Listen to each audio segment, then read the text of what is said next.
தமிழ்நாட்டில் கடந்த 2022 இன்று வரைக்கும் இந்த எம்எஸ்எம்இ சொல்லக்கூடிய குறு சிறு தொழில்கள் என்பது 97% தொழிற்சாலைகள் தொடர்ந்து இந்த மின்சார வாரியத்தினால் கடுமையாக நாங்கள் பாதித்துக் கொண்டிருக்கிறோம். குறிப்பாக 2022 430% கட்டண உயர்வு நிலை கட்டணத்தில் உயர்த்தினார்கள், எந்த முகாந்தாரமும் இல்லாமல். அதேபோல மின் பயனருக்கான யூனிட் கட்டணத்தையும் ₹1.85 வரைக்கும் உயர்த்தினார்கள். கடுமையான நிதி சுமையும் தொழில் நடத்த முடியாதவர்களுக்கும் தொழில்துறையினர் தள்ளப்பட்ட நிலையில் இந்த நிலை கட்டணம் 430% குறைக்க வேண்டும் என்று தமிழ்நாட்டிலே இந்த மின்னூவர் கூட்டமைப்பின் சார்பில் 8 கட்ட இயக்கங்களை தமிழகத்தின் முதல்வரின் கவனத்தில் இருப்பதற்காக நடத்தினோம். அது மட்டுமல்லாமல் ஆண்டுக்கு 6% கட்டண உயர்வை கைவிட வேண்டும் என்ற கோரிக்கையை நாங்கள் முன்வைத்திருந்தோம். அந்த காலகட்டத்தில் தேர்தல் நடைபெறுகின்ற காலகட்டமாக இருந்ததால் தமிழக முதல்வரை சந்தித்து எங்களுடைய வேதனையும் தொழிலுக்கு ஏற்பட்டிருக்கிற நெருக்கடியும் அவரிடத்தில் நாங்கள் குறிப்பிட்ட பொழுது, தேர்தல் பிறகு இந்த நிலைக்கட்டணம் சம்பந்தமாக நான் உங்களுக்கு நல்ல வழிகாட்டுகிறேன் என்று ஒரு உத்தரவாதம் கொடுத்திருந்தார்கள்.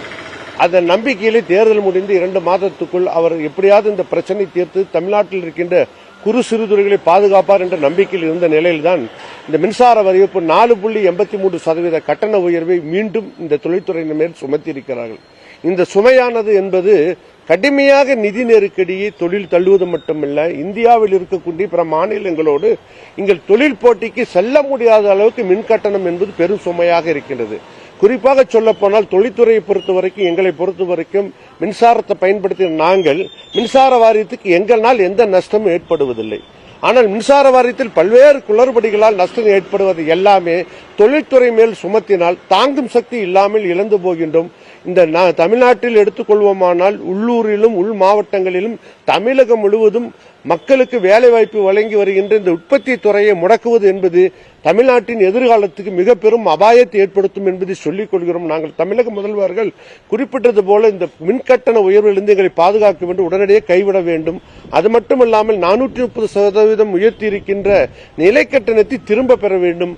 அவர் உரிய நடவடிக்கை எடுப்பார் என்று நம்பிக்கையோடு நாங்கள் காத்திருக்கின்றோம். இதனால சிறு குறு தொழில் வங்கி கடனை கட்ட முடியாம நிறைய தொழில்கள் மூடி இருக்கிறாங்க.